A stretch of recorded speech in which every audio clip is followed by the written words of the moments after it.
Scotland's Jesus by Frankie Boyle. Read by Angus King.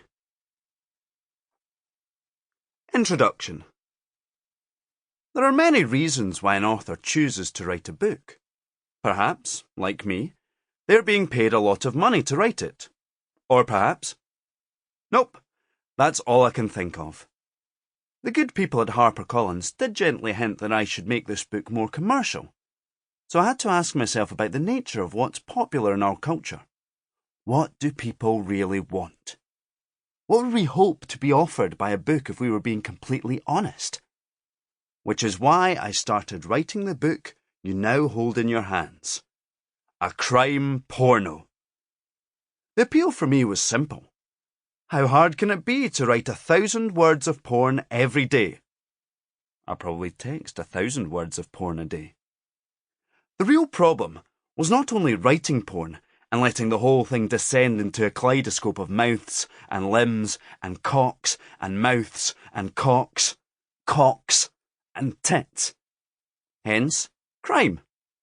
I've never met anyone who doesn't like a little vicarious contact with crime.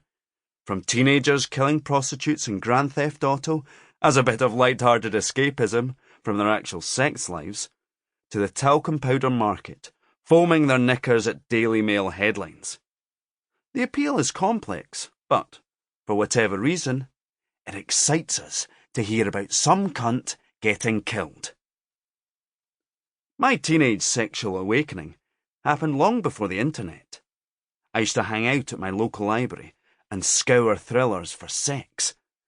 I'd skim the sort of doorstoppers you'd find on your uncle's bookshelf for words like grasped and thrust.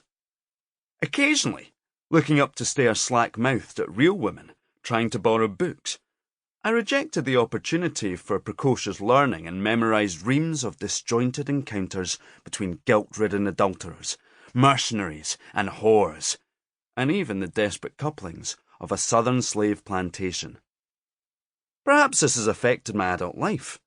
I've spent this speeding disinterestedly through the bits central to the narrative, desperately looking forward to the occasional sexual episodes, which I haven't fully understood.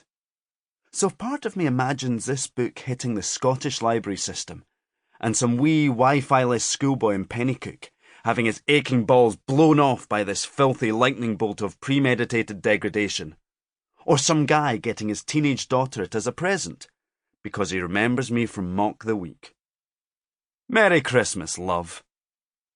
This will be the burning Bible of teenage Britain, a suppressed memory, a limping man in a wooden mask announcing with a shriek that he is the only guest of your surprise birthday party, an uncomfortable evening at the launch of a Muslim breakfast cereal, walking into a bar where a pub quiz host's questions about your private life are met with general laughter and the harsh metallic bleat of a deer, a sore arse, your dog returning home with a swear word shaved into its side. This book will replicate almost exactly the experience of being a guy who gets raped just after getting the all-clear from prostate cancer and, as a rapist says how tight he is, he realises the cancer's back. It will be a jeering portal into a new dimension of desperate iniquity.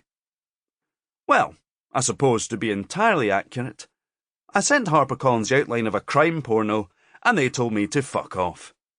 Instead, they asked me to produce what you hold in your hands. I was asked to deliver a humorous topical Christmas book, the sort of thing that raises a wry eyebrow at the news. A Jeremy Clarkson-style slab of bouncy opinion that, with the right cover, might sell well in train stations. However, they did say that the introduction wasn't too important, and I could maybe let loose a little there. Most people skip the introduction, and half the people who get a book in a train station never read the fucking thing. So for the rest of the introduction, I want you to imagine that you're listening to a crime novel.